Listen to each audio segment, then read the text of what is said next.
mutual validation club was right there. Obasanjo was in attendance. And there he was, even as Ibrahim Badamachi Babangida was acknowledging what we already all knew. MQ won the election. So what was IBB telling us? Oh, I forget. The mutual validation club was right there.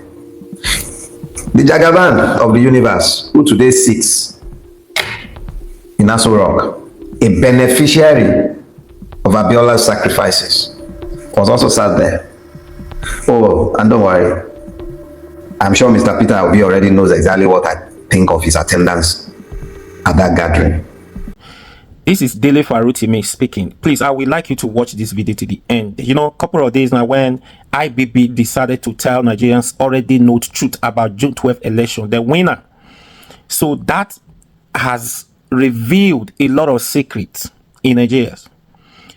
That singular act at that time, the manipulations, giving that election to somebody else's at that time has caused a lot of problems to this country and is still causing problems.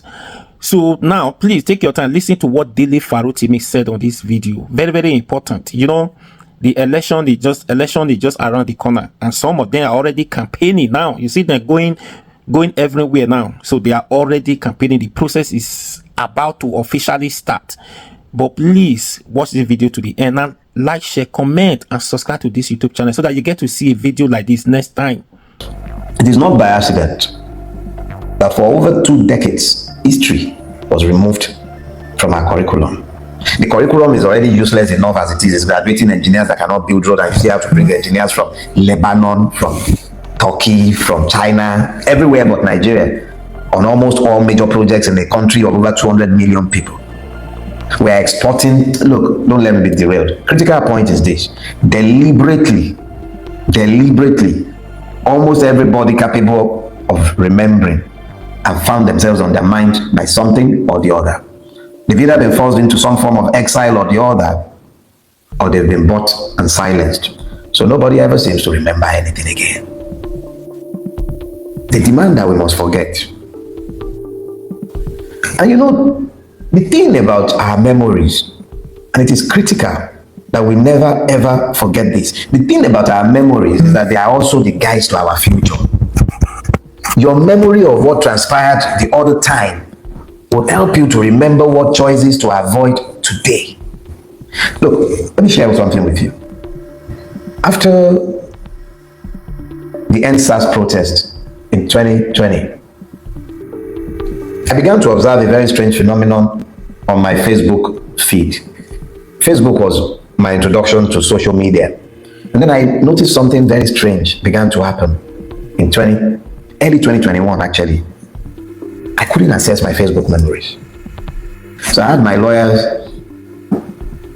write a letter to Facebook for no reason whatsoever. Every other person could access their own, but I couldn't access my memory. Some people who posted stuff that I had posted years before were able to repost it, but I, the original person who made the post, just couldn't access my memories. I came into the public space around this time and I mentioned it. And then after a while, after like 2-3 years, it stopped. I could access my memories again. And it reminded me of something that had happened, the debate that had taken place between myself and my assistant. I had religiously demanded that my memories on Facebook be reposted on the anniversaries. And the reason is very simple. My reason is that I had found that as long as you have told the truth, memories are consistently repeating what had been said in the past, and it was still speaking to things that were happening in the present that would suggest that nothing had changed. And then I realized very quickly that the truth has prophetic properties, but those are truths found, those are words that are found on truth. So I now began to realize that one of the reasons my Facebook memory was being attacked, and I say that deliberately, was an attack by Meta and the Nigerian government. It was because my words were beginning to take on the gaps of prophecies. My memories, when repeated, began to seem like prophecies that were given years back, but they were no prophecies. They were simply the truth that I spoke about what I was looking at in the moment. And so, speaking the truth in the moment, building truthful memories guides a society to sanity. If we, as a society, instead of doing this, now becomes deliberate in our attempt at distortion of memories or deletion of memories so that people do not remember what had gone before, how do they guide themselves into the future? Sometime in this last week, a collection of men and women sat in Abuja, and a decrepit man, lacking in integrity, a man who blighted this country, was launching a book. He was launching a book where he essentially honed up to the crimes that he committed against the Nigerian people and the Nigerian state. A crime that culminated in the ruination of multiple lives, the death and burial of untold numbers in unmarked graves. He didn't tell us, by the way, who killed Delegiwa. Not a word. At least I haven't seen any from the excerpts that have been flying around with the book that they are deliberately giving away cheaply because it's a bundle of lies. But sat in that room, before talking about those sat in that room, I think it is important that, without intending to scandalize anyone, I must draw this parallel quickly. About 2-3 years ago, I ran into some video of members of the family of a dead politician, one of those who was actually murdered by the coupists in the first coup. And his children were celebrating, I think, a memoriam in his honor. But here is where I was. At the point when their father was killed in the first coup, the man was reputed as being the most corrupt of Balewa's ministers. But by the time his children were celebrating his memorial, he was being celebrated as a great nationalist.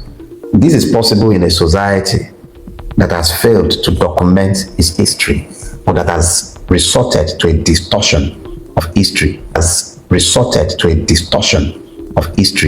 So those who should be examples of reprobates are being nullified, even as the witnesses of that history have died out. So as a society, when you fail to document history, you concede the right to write whatever they care in their hagiographic exercises. So yeah, Babangida can sit down, probably pay some fat cat ghostwriter, tell his story of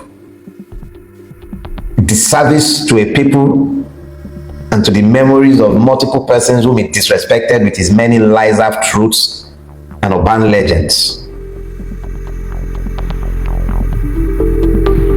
And if we shall fail to take on the duty of preserving our memories and writing our stories, we will yet find that in generations to come, the rogues will be the ones being applauded, and they would have managed to criminalize the saints. The real heroes would have been forgotten. And then in that all, you have what I will call the mutual validation club.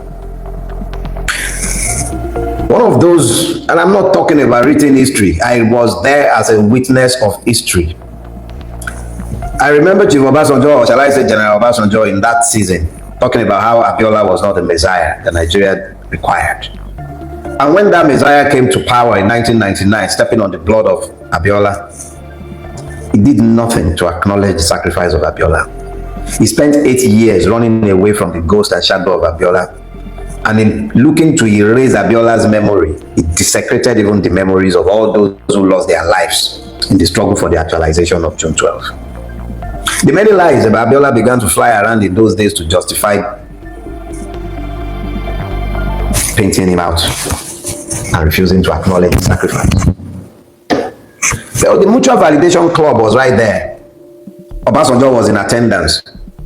And there he was, even as Ibrahim Badamashi Babangida was acknowledging what we already all knew. MQ won the election. So what was IBB telling us? Oh, I forget. The Mutual Validation Club was right there. The Jagaban of the universe, who today sits in Aso Rock, a beneficiary of Abiola's sacrifices, was also sat there. Oh, and don't worry, I'm sure Mr. Peter Obi already knows exactly what I think of his attendance at that gathering. Nobody sat in that gathering covered themselves with any glory. It shows a crass lack of sensitivity for those who have suffered and are continuing to suffer as a result of what happened in 1993. IBB will be forever defined by the evil it did on that day, or rather to that day. IBB is busy pontificating and blaming everybody but himself. A gathering of vultures. So let's be clear. All those who gathered there were merely members of a Mutual Validation Club. Ibrahim Babangida told us nothing with him. All he did was what he has always done. Play one end against the other. With one mouth, he was talking about how it wasn't an Igbo coup. With the same mouth, he was talking about how Awolowo is not a lover of the Igbo people. What does it matter now? Which one is which? After how many dead? What does it matter? We have a duty to remember. Because in this land, we're becoming a land of amnesiacs. We remember nothing of consequence, but we also forget nothing that will divide. The Igbo this, Yoruba that, Fulani this, Hausa that, Ijaw that. There is always a reason to be divided. There is always a reason to be divided. So have you seen them divided in their gathering of vultures? You forget too easily. But they never forget how easy it is to confuse you. They always stick with the script. We owe a debt to those who have died, not to forget. We owe a debt to ourselves who are yet alive, not to forget. We are the sum total of our memories, and when we as a collective forget everything of importance, how do we guide ourselves into our future? We owe a debt to those who have died. Moshood Kashimawo Olawale Abiola is no more today. He can't speak for himself. All the pernicious lies that have been told since his death to justify the annulment of the election, they were barely afterthoughts. I voted in that election. I wasn't a child. I was old enough to vote, and it was the first election in which I voted. All these pernicious accusations came after the fact, just to justify the annulment, to justify what a bunch of ne'er-do-well sat down in a room to do. If he was a drug pusher, why wasn't this in the public space for us to decide whether we wanted a drug pusher or not? That was in the public space in 2023, and it didn't make any difference to the outcome because our choice did not count. The only reason our choice did not count was because it did not in 1993. If our choices had mattered in 1993, they wouldn't have dared 30 years later to tell us to go to court. Let us be clear about that. We have a duty to the dead to remember. Those who died, whether they were active participants in the protests against Babangida, the subsequent ruination under Abacha, everything that followed from June 12, 1993 till date, all the evils that have overtaken this country are traceable to the many actions of Ibrahim Badamashi Babangida before June 12, crystallized on June 12. The ultimate expression of citizenship is the right to choose who leads you. That is the ultimate expression of citizenship. In the absence of the right to choose your leaders, you are not citizens, you are subjects. I expressed my right as a citizen to vote on the 12th of June 1993. That right was taken away from me by a group of thieves led by Ibrahim Badamashi Babangida, ably explained away by General Obasanjo, originally resisted by the likes of Bulaba, who are today beneficiaries of that evil, but have all forgotten and are today more repressive than what we all fought at that time. Please, you have a duty to remember. We cannot be the land devoid of memories because your memories guide your future. In the absence of memories of where you have been, how do you remember where you are going? Yorùbá will say, "Tọ́mọdé bá ṣubú, àwòwájú, tágbàlagbà bá ṣubú ẹ̀yìn ló ń wò."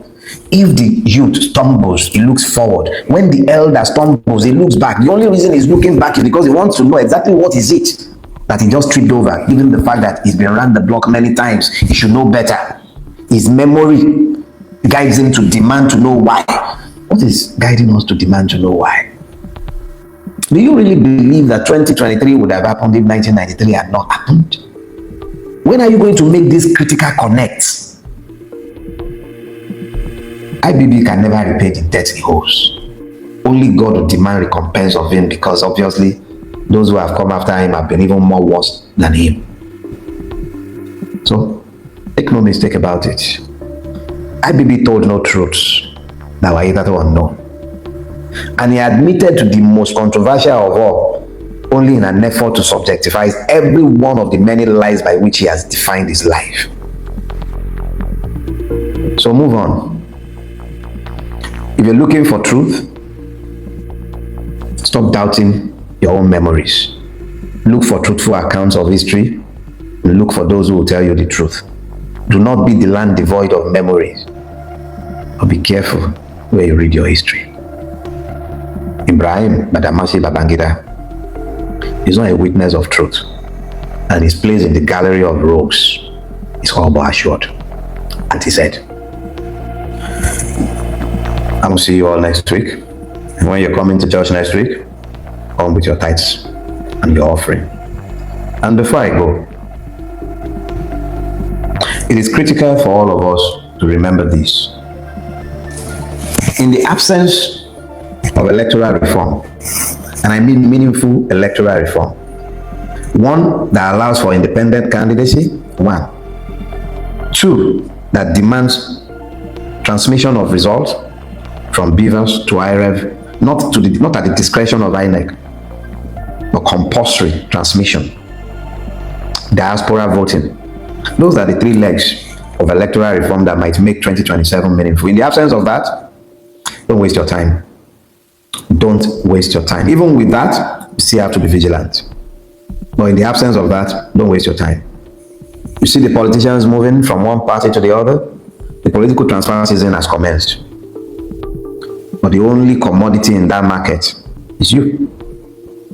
Whilst they are busy uniting themselves, finding mega platform, forming party and alliances, you see the short devil of Kaduna trapezing up and down the place. You see, I'm sure you've seen Brother Atiku going on his pilgrimage to Aremu, Kwakwanso going up and down the place.